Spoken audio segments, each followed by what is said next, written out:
Banwa, Sangoton, Iloilo, ginpaidalom na sa state of calamity. Pila ka buluthuan sa Banwa, amat-amat na nga nagapatigayon sang klase, apisar nga nabahaan.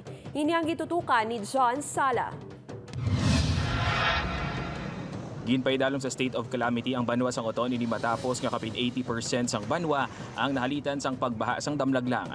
Sa datos sang Oton MDRRMO, 22 sa 37 ka mga barangay sang Banwa ang naka-eksperyensya sang pagbaha. Matapos sa ginpaidalom sa state of calamity, sarang nga magamit sang Banwa ang Quick Response Fund sini nga napaidalom sa Calamity Fund. 11 something or the 12 million nga 5% calamity fund ni Oton. May 30% of that would be probably between mga 4 million something.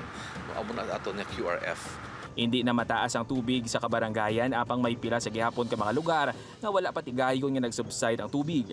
Sa Senator Francis C. Zulueta Memorial School sa Barangay Trapiche, nga isa sa mga gingamit bilang evacuation site, pila lang sa mga estudyante ang nagbalik sa klase subong adlaw. Sa opening sang face-to-face classes kahapon, sa masobra 800 ka mga enrollees, yara lang sa ginabulubanta 50 ang nag-eskwela. Very limited lang gid sir ang number of pupils na nag-alabot kay because of amo na naibaha man sa ila.